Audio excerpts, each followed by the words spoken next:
Ada dua yang disampaikan oleh Gus Dur mengenai Prabowo. Pertama itu sekitar tahun 2000 menjelang wafat tahun 2008 pernah bilang bahwa nanti Prabowo itu kalau sudah tua menjadi presiden. Terbukti, Gus Dur pernah menyatakan calon pemimpin yang paling ikhlas itu adalah Prabowo Subianto. Apa sebetulnya yang dimaksud Gus Dur dengan ikhlas untuk Pak Prabowo? Alam ini sedang memproses Prabowo menjadi tokoh yang ikhlas. Jadi untuk menjadi manusia yang nanti diproses untuk menjadi ikhlas itu dengan dia tiba-tiba menyatakan bahwa dia mencintai Jokowi. Seluruh dunia tahu. Oh, iya. Nah, ketika rakyat meminta Jokowi diadili, kemudian dia kasih, itulah potret keikhlasan. Yang ngotot Soeharto diadili kan Gus Dur. Pak Darmono waktu itu masih ada, datang ke istana marah-marah. Wapres ya? Mantan Wapres. Orang paling dipercaya oleh Soeharto. Datang ke istana dan marah-marah kepada Gus Dur. Katanya Anda itu mau memaafkan Soeharto, kenapa mau diadili? Jawaban Gus Dur? Gus Dur, apa yang mau dimaafkan? Kan ini harus diadili dulu. Kesalahannya ketahuan, baru nanti saya kasih gerasi. Gus Dur bisa tetap jadi presiden, mereka cuma minta 3 menteri. Kata Gus Dur, lah kalau begitu keluar masuk harimau, masuk mulut buaya. Enggak lah, udah kita lawan aja. Gitu loh. Nah kemudian saya tanya, Gus, ini kan 3 menteri nggak ada masalah, nanti kan kita bisa ganti lagi. Nggak bisa, ini urusan negara, nggak boleh buat main-main seperti itu.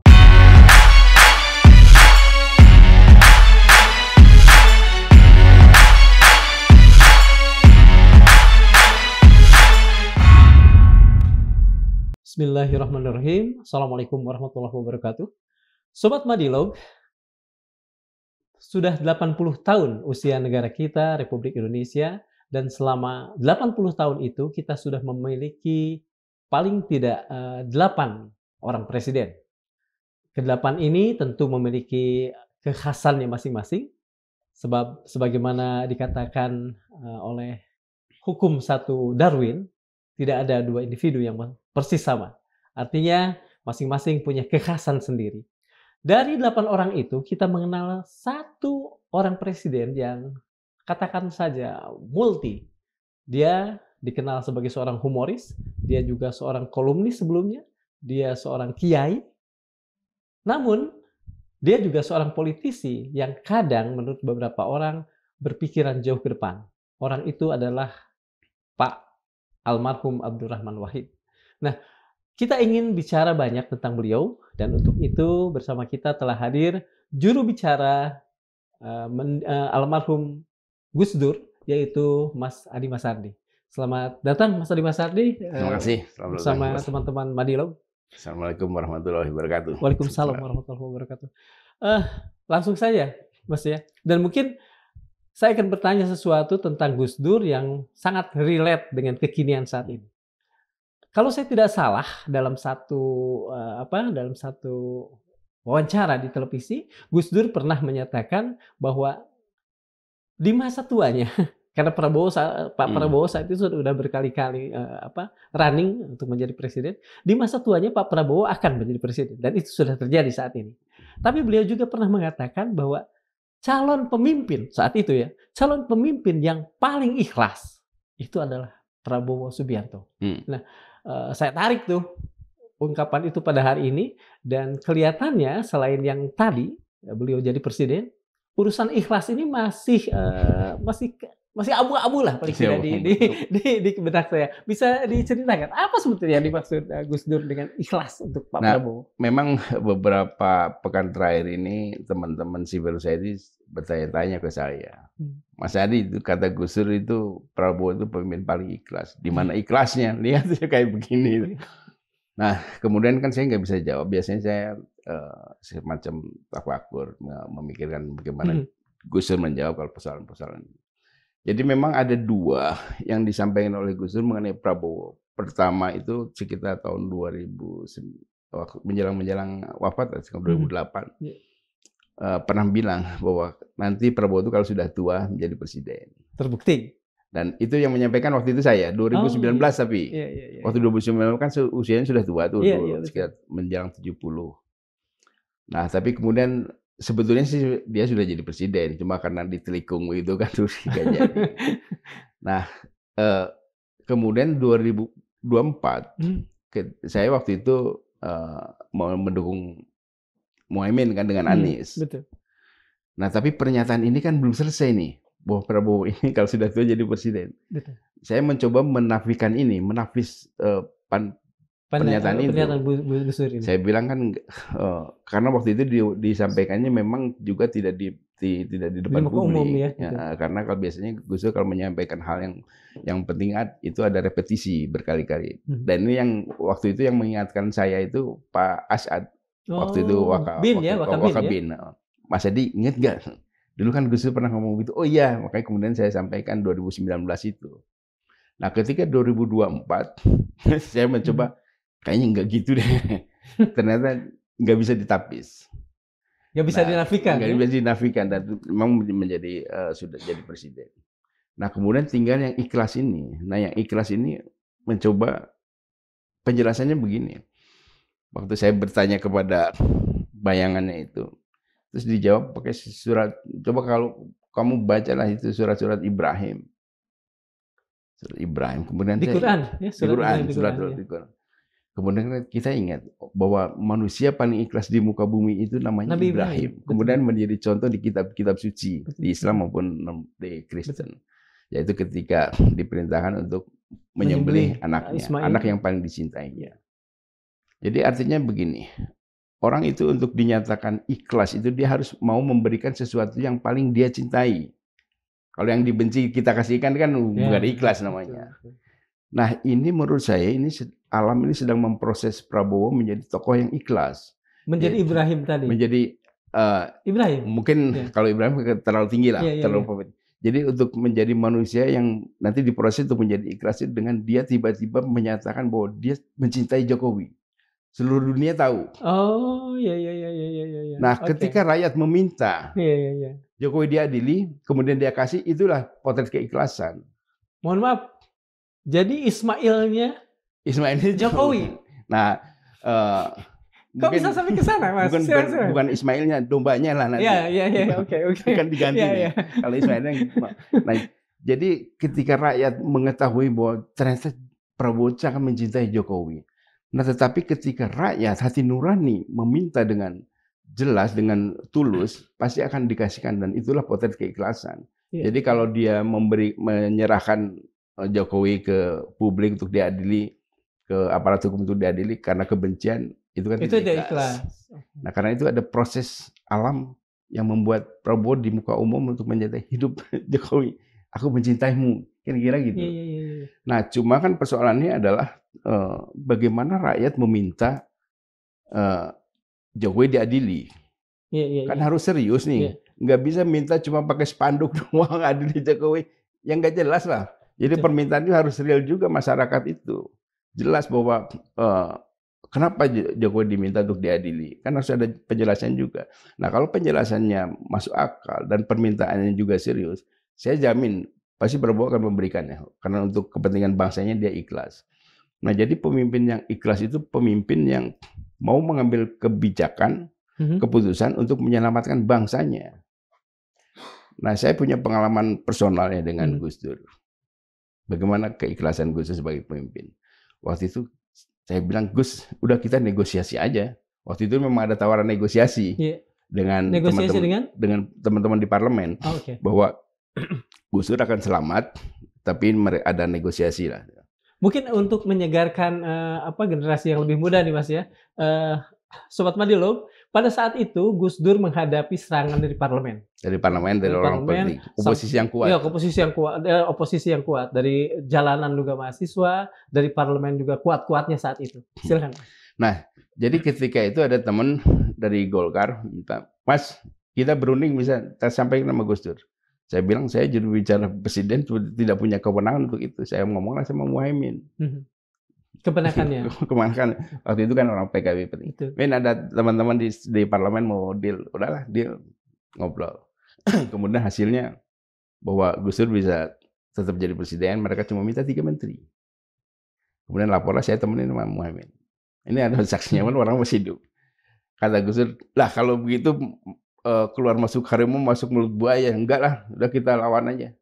Gitu loh. Nah, kemudian saya tanya, Gus, ini kan 3 menteri nggak ada masalah, nanti kan kita bisa ganti lagi.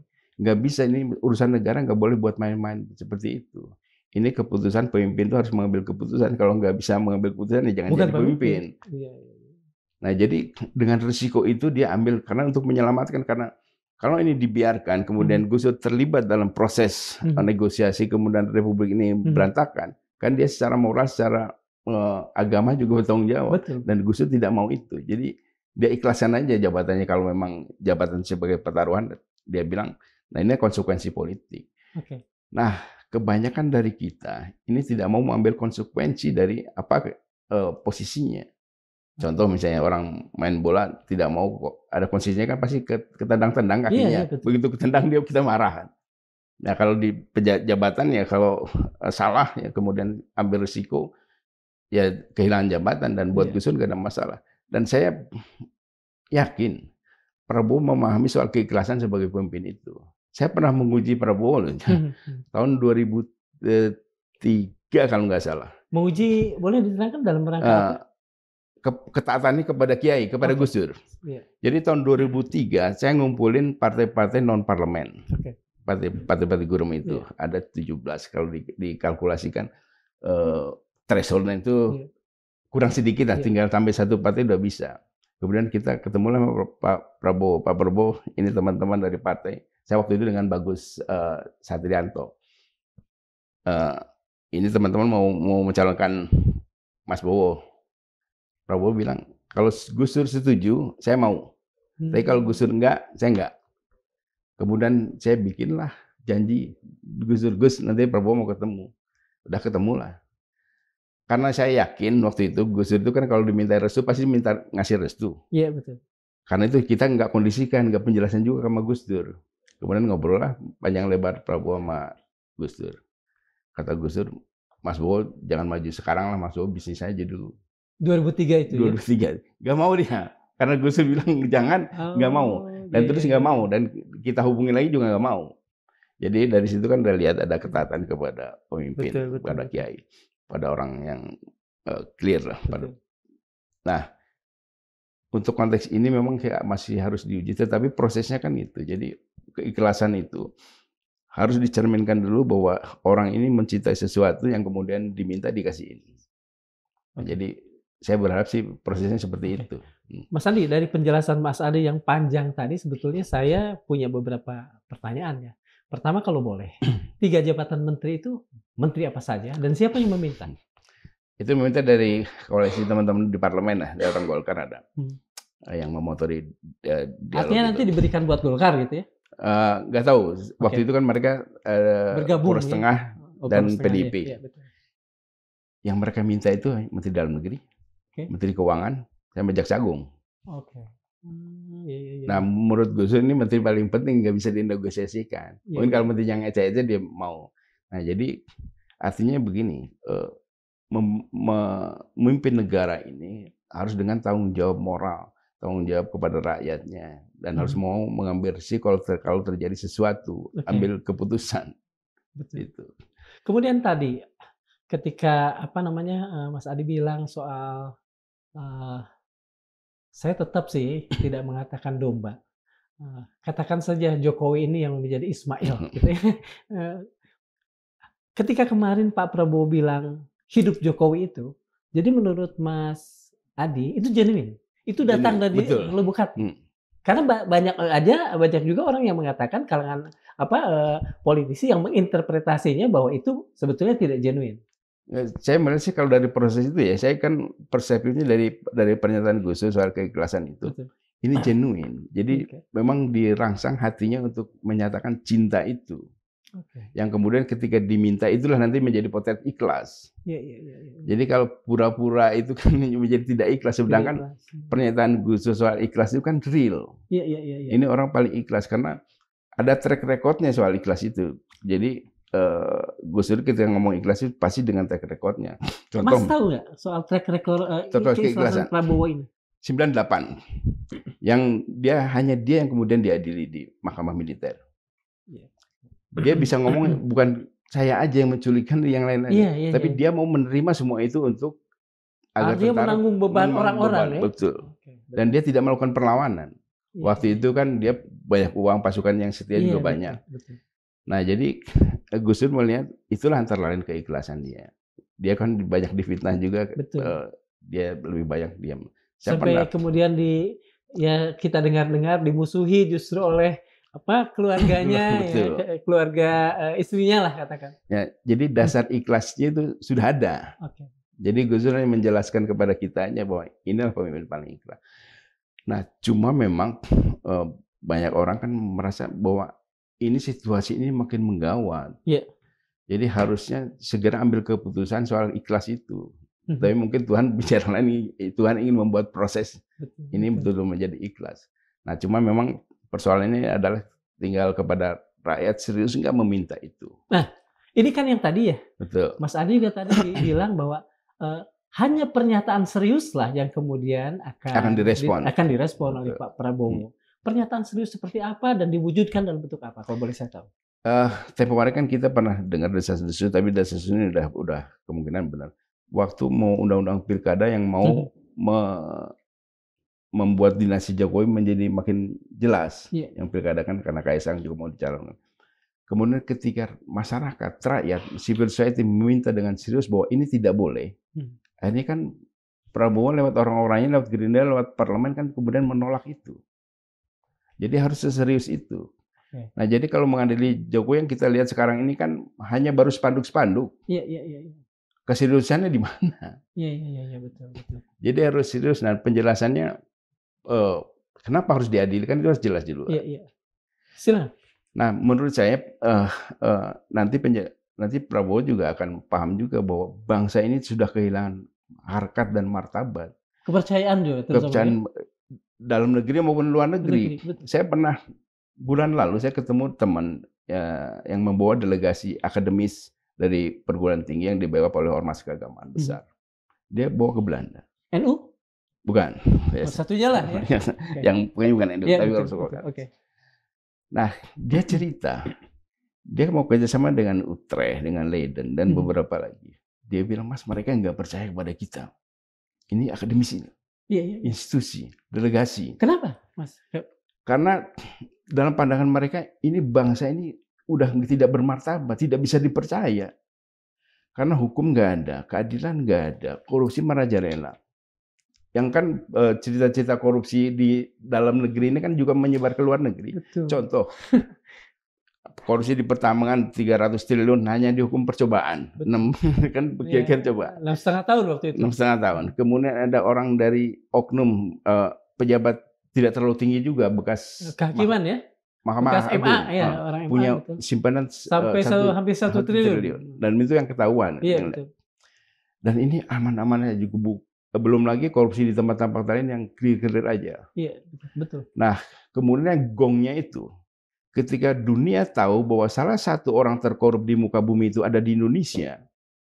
Posisi RP maksudnya? Posisi RP, kan organisasi internasional. Iya, betul. Kan salah satu dari 5 itu, dari 6.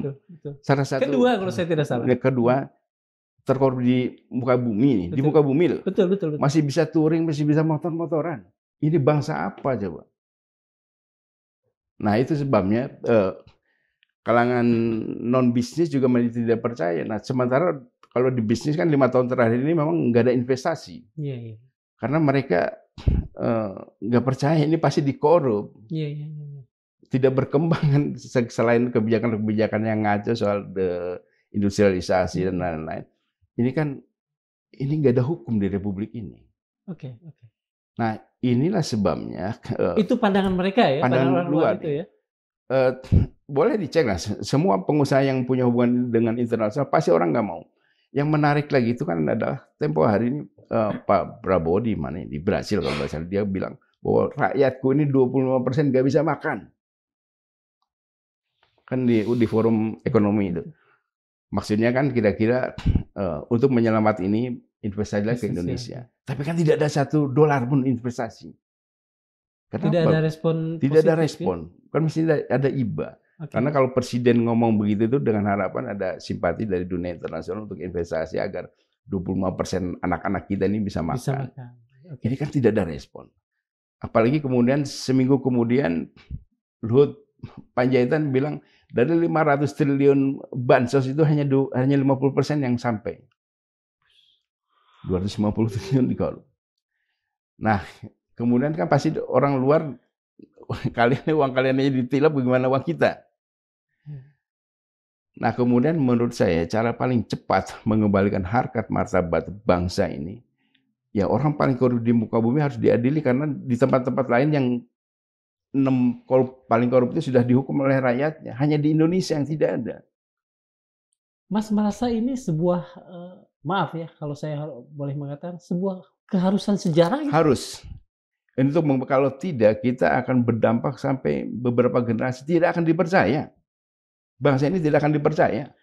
Kalau misalnya itu keharusan sejarah dalam dalam cara berpikir Mas Adi, artinya bisa dikatakan kalau ini dilakukan, apakah Mas Adi percaya kepercayaan, marwah itu bisa datang kembali? Bisa kembali. Contoh misalnya Korea. Korea itu kan punya, karena negara industri, negara ekonomi, itu hukumnya harus kuat. Oke. Iya betul. Di mana-mana kan investasi Iya, hukumnya betul. Nah, itu sebabnya agar Korea tidak goyah. Siapapun yang menyimpang, melakukan penyimpangan, pasti dihukum. Bekas-bekas presiden hampir banyak. Iya. Di Jepang juga begitu. Karena itu negara Indonesia harus dipelihara hukumnya itu. Iya. Hukum memang produk politik, tapi dengan hukum yang kuat, politik akan menjadi baik. Nah, dulu saya ingat, yang ngotot Soeharto diadili kan Gus Dur. Oh iya, betul. Iya. Waktu itu Gus Dur meminta kepada siapa, Marzuki Darusman, Jaksa Agung untuk mengadili. Memang banyak penentang, karena masih banyak pendukungnya. Gus Dur bilang, ini kan setelah reformasi kita nggak ada hukum. Jadi untuk menjelaskan bahwa masih ada hukum itu, Pak Harto masih harus diadili. Nah, meskipun kemudian Pak Darmono waktu itu masih ada datang ke istana marah-marah. Wapres ya. Mantan Wapres, orang paling dipercaya oleh Soeharto, datang ke istana dan marah-marah kepada Gus Dur. Katanya Anda mau memaafkan Soeharto, kenapa mau diadili? Jawaban Gus Dur, apa yang mau dimaafkan? Kan ini harus diadili dulu. Kesalahannya ketahuan, baru nanti saya kasih gerasi. Saya maafkan, selesai urusannya. Kalau tidak lewat pengadilan, bagaimana mau dimaafkan? Iya, betul. Nah, itu sebabnya juga ketika Mas Tommy. Artinya kesalahannya itu memang sudah jelas diadili gitu ya. Dan masyarakat tahu bahwa orang bersalah diadili, kemudian dihukum, kemudian divonis, kan bisa prosesnya banyak. Nah, jadi itulah prinsip potret penegakan hukum. Jadi cermin hukum itu tegak kalau ada orang kuat bisa dihukum, diadili lah. Diadili. Iya betul. Jadi kalau hukum nggak jalan ini kan ketuaan, begitu orang kuat nggak bisa diadili. Nah ini menurut saya Pak Prabowo ini bisa dengan cepat mengembalikan harkat martabatnya hanya dengan mengadili Jokowi dulu.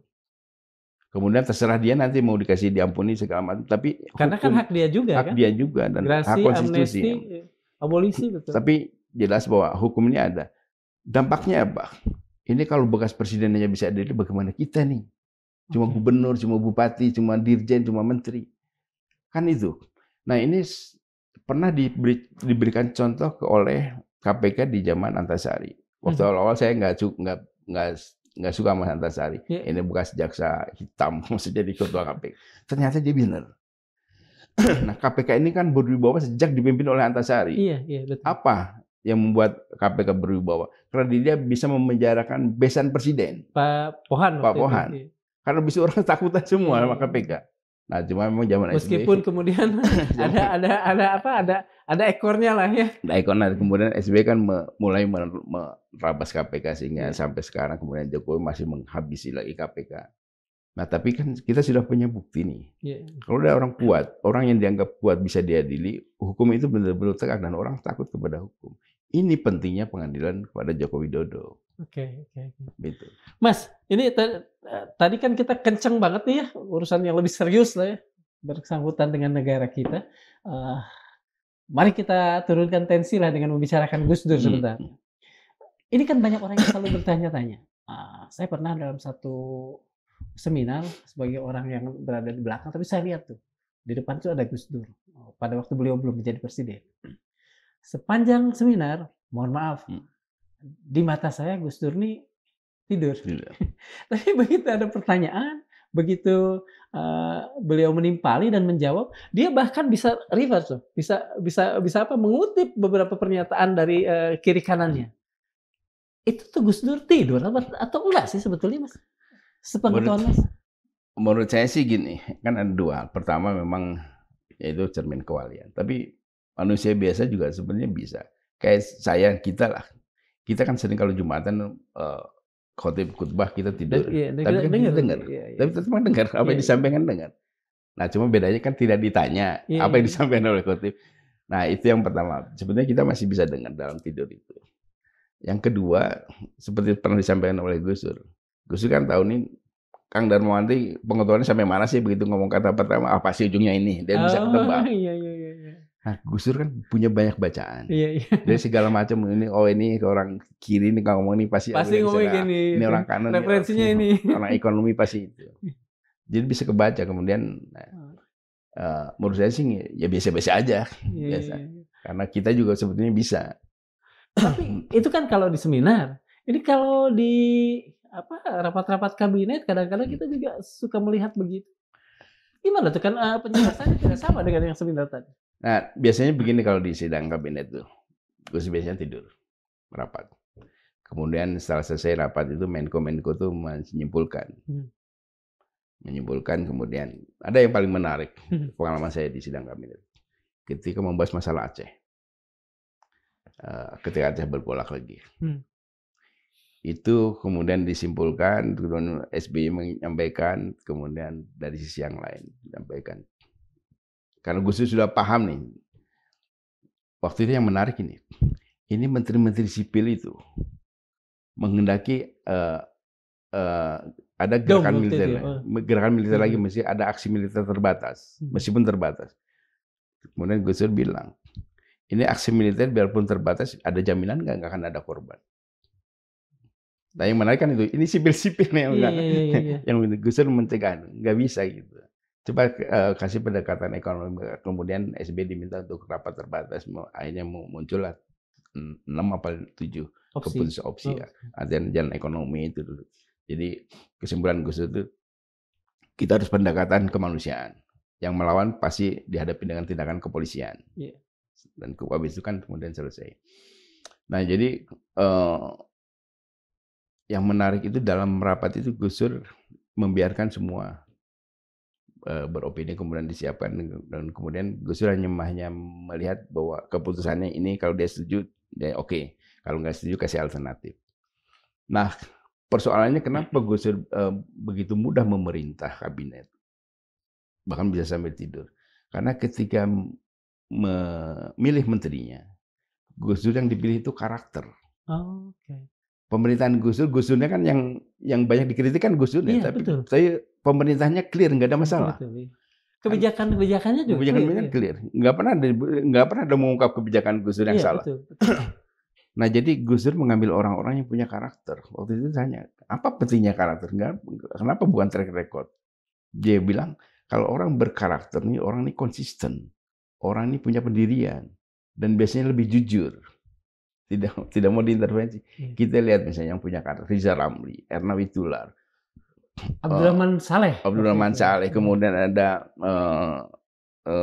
siapa yang keluarganya Menteri Luar Negeri, Menteri waktu itu Menteri Kelautan pertama Sarwono Kusumaatmadja, Khofifah, Mahfud MD, kan semua orang-orang berkarakter. Jadi mengelola orang berkarakter itu gampang dibilang. Nah kemudian saya menilai nih, ini model apa kepemimpinan Gus Dur ini. Jadi kemudian kalau kita transformasikan ini dalam bahasa sepak bola, Gus Dur ini seperti manajer sepak bola Inggris ya. Iya. Di otaknya itu sudah ada visi. Kemudian untuk merealisasikan visinya dia cari, misalnya dia mau total football, dia cari back di pasar nih, back yang bisa menyerang kan, cari penyerang yang bisa bertahan. Jadi di pasar begitu dirongkomkan itu, jadilah gitu. Jadi pelatih tinggal tidur aja, pasti jalannya seperti itu. Kayak contoh misalnya soal ekonomi, diserahkan kepada Riza Ramli, ditinggal tidur juga pasti jalannya kerakyatan. Iya. Kan Iya, itu. iya, Itu betul. cara Gus Dur. Karena kepala di dalamnya ya kepala karya. Ini nah, jadi ambil kepalanya, karakternya, isi kepalanya. Habis itu Oke. dilepasin. Jadi Mas, mohon maaf saya ini ya, saya memotong, tapi kelihatannya kan Mas tadi udah mau sampai akhir ya.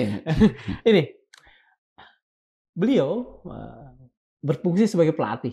Dia punya satu tujuan dan karena itu dia ngumpulin orang-orang. Betul. Tadi, Hmm. contohnya back yang kayak begitu.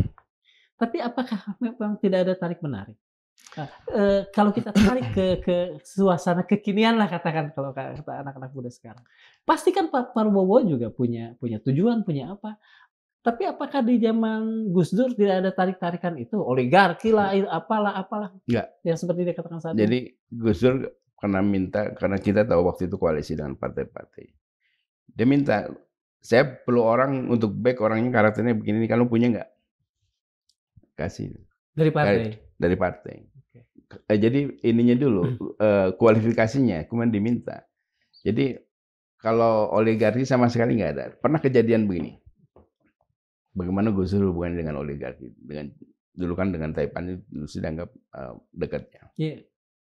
Suatu ketika Gus Dur ke Lampung. Mau meresmikan tambak, kalau nggak salah di Pasena punya apa Salim? Salim, Sudol apa? Bukan. Samsul Nur Salim. Udah di sana nih. Tiba-tiba dari helikopter datang Sarwono Kusumaatmadja. Datang, Gus, ini masih ada masalah nih. Oh gitu ya. Oh ya gitu, kalau itu saya nggak jadi. Naik ya? Kalau sih nggak jadi, dia pulang lagi, nggak diresmikan. Bisa begitu Gus, karena presiden ini kan tidak selalu punya informasi yang lengkap, Iya, terutama betul. untuk hal-hal Betul. yang undercover. Tapi begitu dapat masukan dan meyakinkan, dia mau melakukan itu. Itu menurut Mas sebuah keberanian? Keberanian karena waktu itu kan oke nih, dicek saya meresmikan ini nggak ada yang komplain. Iya. Tapi begitu ada yang komplain, menterinya orang yang dia percaya juga. Jadi harus percaya kepada orang yang dia percaya dong. Betul. Kemudian dia sesedang nggak jadi. Itu sejarah juga menarik. Nah jadi, memang yang menarik itu ketika sudah lengser itu, ketika saya kan suka ke langitan, ngobrol sama Kiai Fakih. Kiai Fakih pernah bilang begini, ini rakyat Indonesia ini katanya tidak bisa berterima kasih, tidak bisa bersyukur. Tuhan sudah ngasih pemimpin yang baik, nggak dipakai. Lihat aja nanti nggak akan ada pemimpin yang benar. Kiai Abdullah Fakih ya. Dan Kiai Abdullah Fakih kan Kiai host kalau saya nggak salah. Dan itu sebabnya sampai hari ini kita belum bisa menemukan pemimpin. Mas ini mohon maaf kalau misalnya agak sedikit ini ya, maaf melankoli lah atau apapun sebutnya. Ketika terjadi pemakjulan, yang kemudian orang-orang sampai ke istana,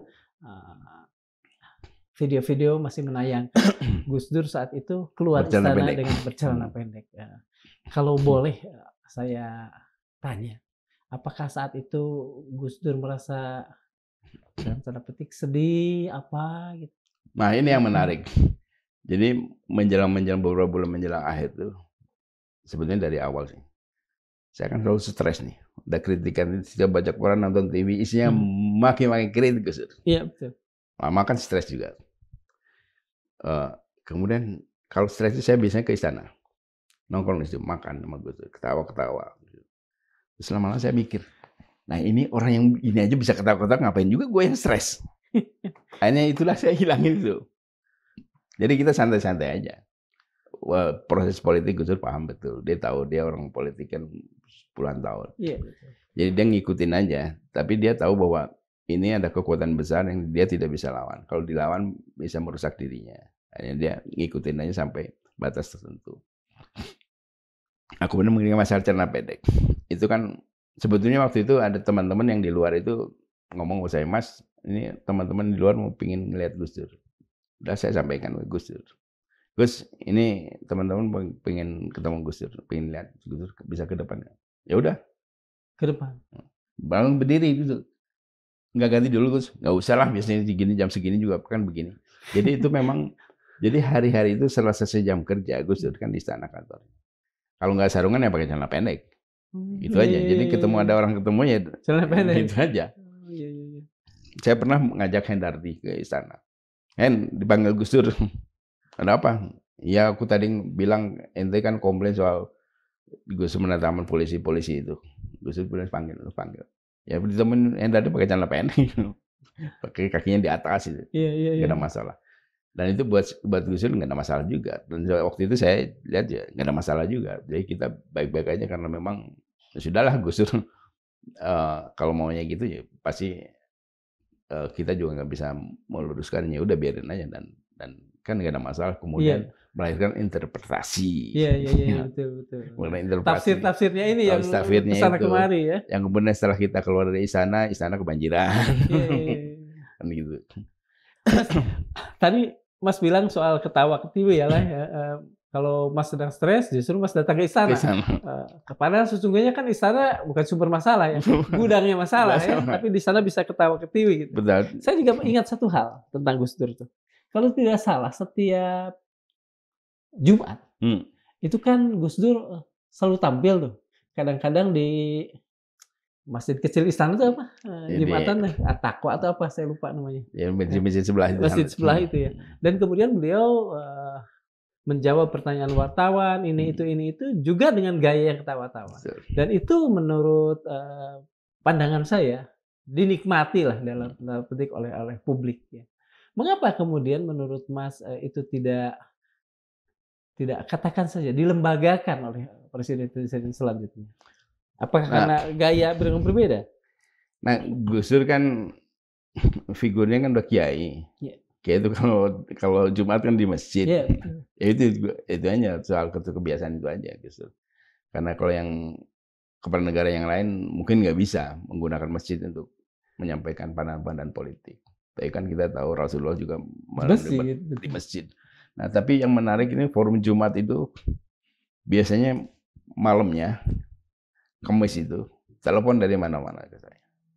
Terutama dari teman-teman PKB. Mas, Gus Dur ngomong apa? Karena kalau habis ngomong itu kan PKB yang kena sasaran. Terus bisa nggak dicegah? Ya, saya bilang begini, ini Gus Dur kan sudah nggak bisa ngelihat, masuk nggak boleh ngomong juga sih. Kalian melanggar HAM, biarin aja. Gus Dur kerjanya ngomong, udah puluhan tahun dia ngomong pasti nggak akan ada masalah. Kalau keselo, dia sudah tahu juga resikonya. Biarin, karena itu saya nggak pernah panik kalau Gus Dur ngomong. Pasti ada jawabannya, pasti ada reasoningnya.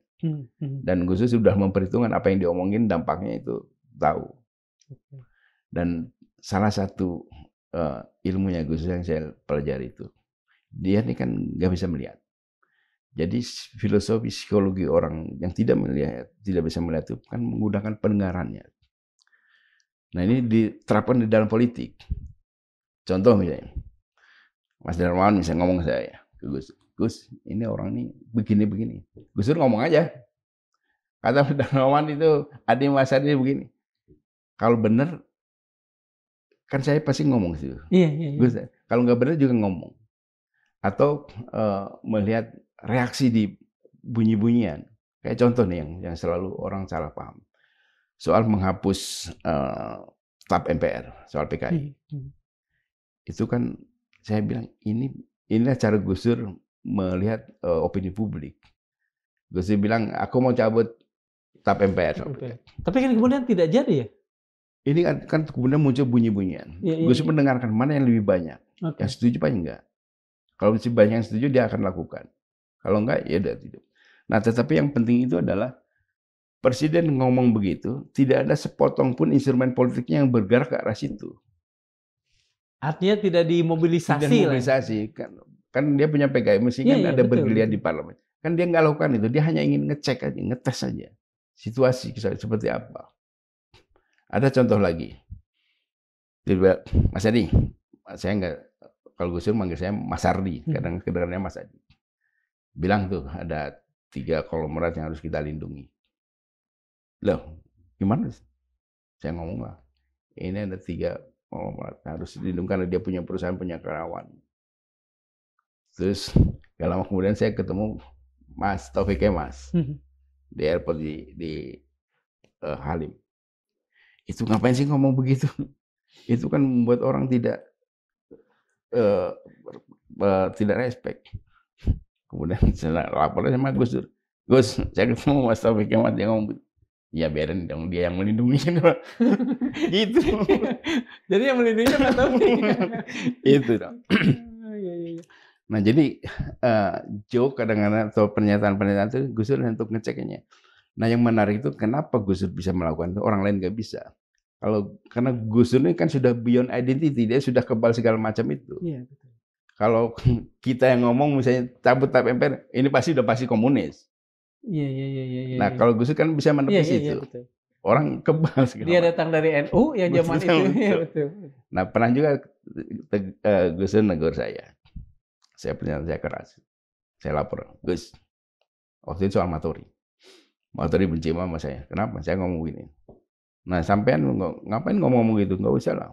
Kalau saya ngomong itu orang beda tanggapannya. Itu bedanya. Oke. Jadi kalau Gus ngomong orang nggak sakit hati. Iya, iya, iya, iya, iya. Oke, betul, Itu. betul. Kayak Egy Sujana, terus Mas Adi Iya, Sasono, iya. segala macam. Nggak sakit hati, tapi beda kalau orang lain. Nah, Iya, kemudian iya. habis itu saya menjaga situasi itu agar apa yang disampaikan oleh Gus Dur kalau kita sampaikan bisa berbeda. Oke. Mas, ini soal ini ya, betapa Gus Dur mendayagunakan Pendengaran. pendengaran beliau. Tapi waktu itu pun setahu saya ada kalangan yang menganggap bahwa telinga Gus Dur tipis. Artinya gampang dibisikin lah. Kan ada tuh zaman itu Iya. para Tempo kalau nggak salah. Para pembisik di sekitar Gus Dur kalau saya tidak salah judulnya. Gimana ini? Nah, Gus Dur kan ilmunya kalau secara duniawi, secara lahiriah sudah paripurna lah. Iya. Jadi nggak mungkin dia dipengaruhi. Oke. Oh, iya, iya, iya. Dan seorang pemimpin itu kan memang harus kepala batu. Dia tidak bisa dipengaruhi. Kalau mudah dipengaruhi jadi anak buah, jadi staf dia. Betul, betul, betul. Nah, tapi begini, kalau Gus Dur punya keyakinan 70%, 80% atau 90%, begitu orang ngomong 10% bisa jadi. Tapi kalau keyakinan Gus Dur 30% dicokokin itu nggak akan jadi. Jadi yang orang mau itu seolah-olah orang mendengarkan Gus Dur mendengarkan orang, karena dia sudah punya keyakinan juga.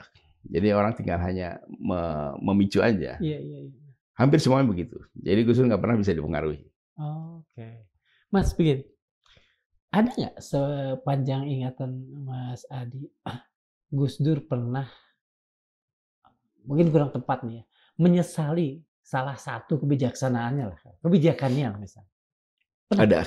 Apa misalnya? Ada satu ketika pengangkatan Pangkostrat. Pengangkatan AWK. Pangkostrat. Agus Lira Hadikusuma. Almarhum ya? Almarhum. Tiba-tiba 2 minggu setelah ada reaksi keras itu, saya dipanggil. Saya berdua sama Presiden. Ini siapa yang naruh AWK di situ? Lah, bukannya Gus Dur. Gus Dur tahu soalnya ketika AWK itu dijadikan konsolidasi TNI. Iya. Yang tadinya ada vaksinasi. Nah, Gus Dur bilang, saya nggak nyuruh ke situ. Dia waktu itu kan di Hasanuddin.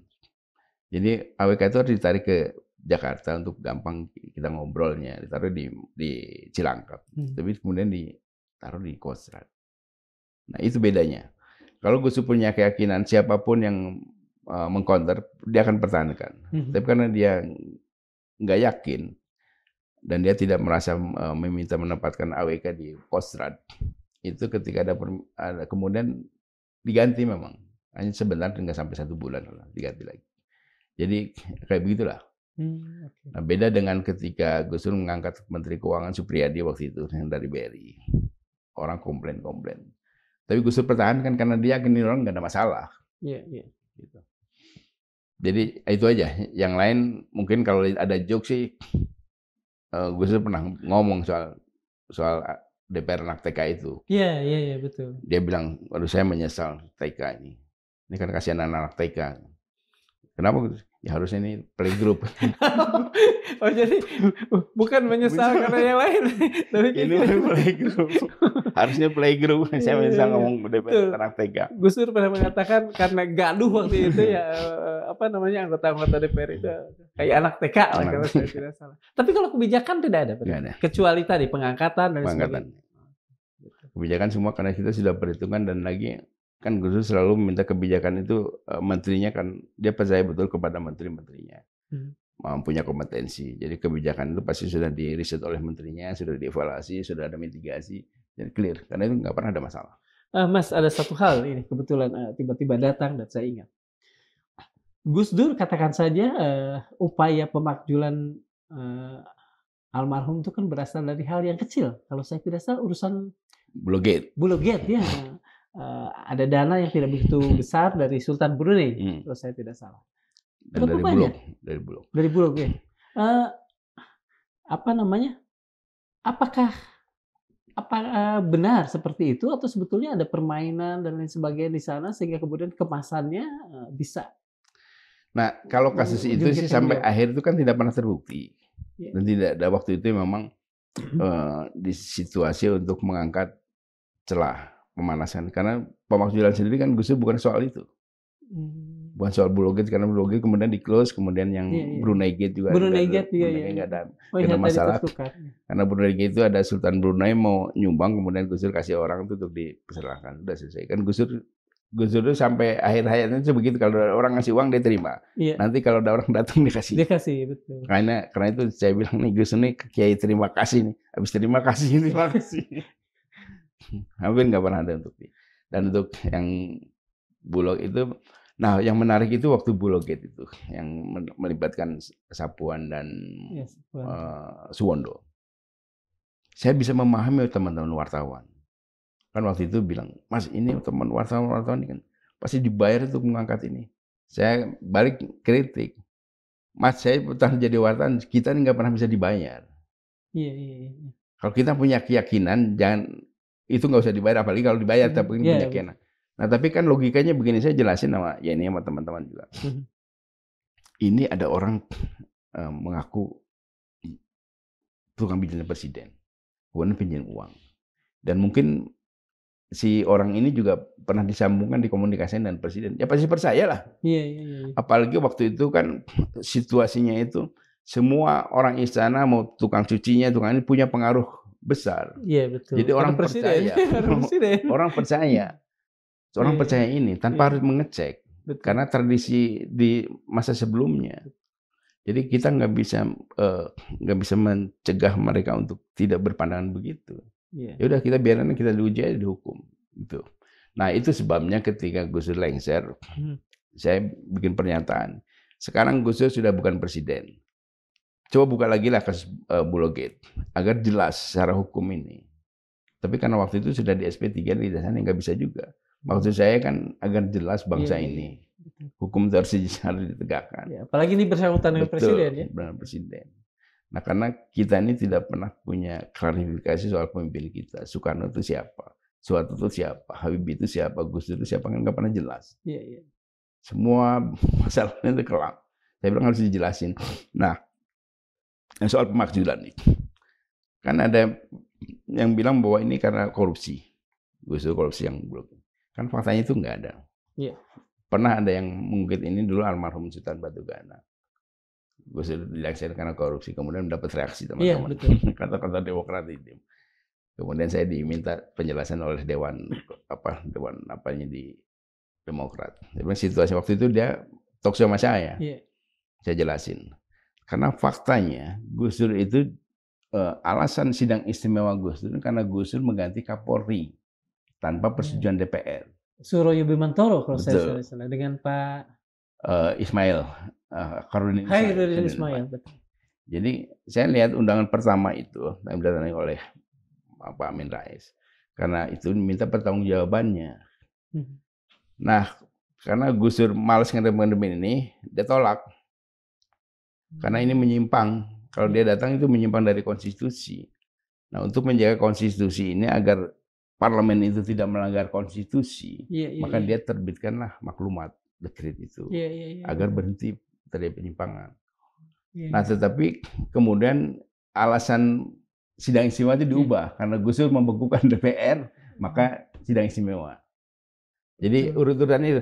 Nah, yang soal Khairuddin itu hilang di dokumen-dokumen itu. Soal penggantian Kapolri itu.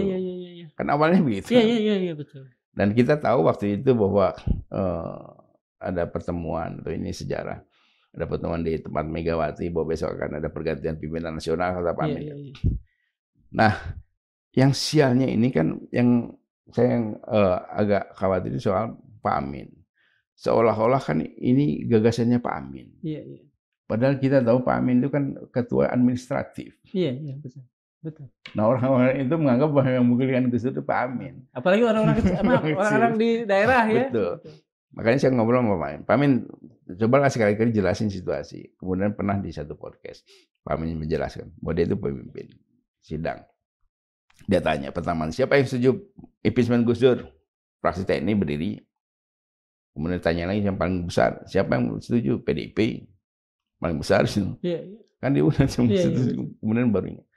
Nah jadi cuma itu saya bilang ini kan teringat soal peristiwa Ken Arok. Jadi saya bilang Pak Amin ini seperti kebo hijau. Karena yang pegang keris dan pegang. Padahal kerisnya Arab.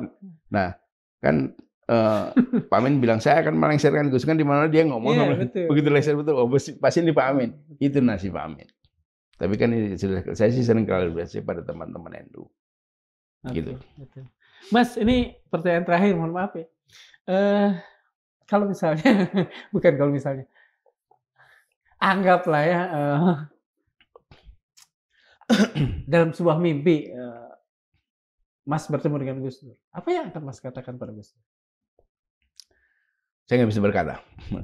Karena saya kan selama ini memperjuangkan apa yang dikatakan Gus Dur. Nah, jadi kalau masih di sana saya bertemu Gus Dur, saya pasti jelasin ini kalau dulu kita tetap berkuasa tidak akan begini. Karena prinsipnya beda nih. Iya. Gus Dur itu tidak ingin berkuasa. Gus Dur ingin memerintah. Apa perbedaan? Kalau berkuasa kan Mas Darmawan kasih kuasa untuk menguasai gitu ya. Menguasai gedung ini, saya kasih kuasa. Kan surat kuasanya bisa digadein. Iya, betul. Tapi kalau ingin mengelola, memerintah, beda. Berkuasa dan memerintah. Nah, kalau tekis ini, saya lihat dalam setiap pemilu itu, orang itu hanya ingin berkuasa. Tidak ingin memerintah? Tidak ingin memerintah, karena yang memerintah kan orang-orang lain. Ada taipan minta suruh begini. Nah, jadi pesan saya kepada Gus Dur, Gus kasih tahu Pak Prabowo itu berkuasa dan memerintah itu. Karena Pak Prabowo sangat taat kepada Gus Dur. Iya. Pasti akan nyampaikan gitu. Karena itu perbedaannya itu. Jadi menurut Mas Adi, Pak Prabowo ini belum memerintah sekarang? Belum memerintah. Baru berkuasa? Baru berkuasa aja. Atau mungkin juga belum begitu berkuasa juga barangkali ya? Ya itu, karena sudah berkuasa, kemudian ini kekuasaannya itu kemudian kan dipinjam orang-orang bisa. Kayak kita punya, kayak gitu. Nah, jadi saya ingin pesan juga kepada teman-teman, kepada generasi yang akan datang. Jadi kita harus berkuasa dan memerintah. Karena kalau demokrasi seperti ini dibiarkan, apalagi tanpa pengadilan Joko Widodo, ini demokrasi kita hanya akan melahirkan dua tipe kepemimpinan. Satu, kepemimpinan model Dasamuka. 10 Rahwana. 10, yang 9-nya kepala naga. Kepala konglomerat, kepala taipan, kepala oligarki. Atau yang kedua, pemimpin tanpa kepala, karena kepalanya sudah digadein. Jadi nggak akan ada manfaat untuk bangsa ini. Tanpa pengadilan tadi? Tanpa pengadilan. Karena situasi akan makin berantakan karena bahwa uang bisa berkuasa. Saya bisa mendanai Mas Darmawan untuk jadi apa saja, nanti bisa kumpulin polisi, kumpulin tentara, atur ini. Jadi kita hanya akan melahirkan penguasa. Bukan pemimpin. Bukan pemimpin. Nah, pemimpin itu kan harus, contohnya harus mengambil kebijakan. Mengambil kebijakan dengan berbagai risiko kepemimpinannya. Dan untuk itu dia harus ikhlas. Nah, saya berharap di akhir ini bahwa saya masih melihat bahwa ini Pak Prabowo ini sedang berproses menjadi pemimpin yang ikhlas. Mudah-mudahan itu betul. Amin. Terima kasih sekali, Mas Adi. Saya akan coba menutup pertemuan kita. Seperti kata Socrates, kebijaksanaan sejati adalah mengetahui bahwa kita tidak tahu apa-apa. Gus Dur mungkin adalah pengejawantahan paling nyata dari paradoks itu. Ia tampak sembrono, tapi penuh perhitungan. Ia sering bercanda, tapi di balik tawanya terselip kearifan yang tajam. Ia digulingkan, tapi tetap menang dalam ingatan banyak orang. Seperti para pemimpin besar dalam sejarah, ia tidak hidup untuk sekadar memerintah, melainkan untuk memberi makna pada kekuasaan, membuktikan bahwa politik bisa lebih dari sekadar urusan kursi, bahwa moralitas bisa bersanding dengan pragmatisme. Rasulullah Shallallahu Alaihi Wasallam pernah bersabda, janganlah kalian mencari-cari kekuasaan, sebab jika kalian mendapatkannya karena menginginkannya, maka ia akan menjadi beban atas kalian. Gus Dur dalam segala keunikannya tampaknya memahami ini lebih dari siapapun. Ia naik tahta tanpa pernah benar-benar mengejarnya. Dan ia turun tanpa pernah kehilangan martabatnya. Hari ini jejaknya tak hanya tertinggal dalam sejarah, tapi juga dalam hati banyak orang yang masih merindukan keberanian, kebebasan berpikir, dan kejenakaan yang tak kehilangan makna. Assalamualaikum warahmatullahi wabarakatuh. Terima kasih. Waalaikumsalam. Kan?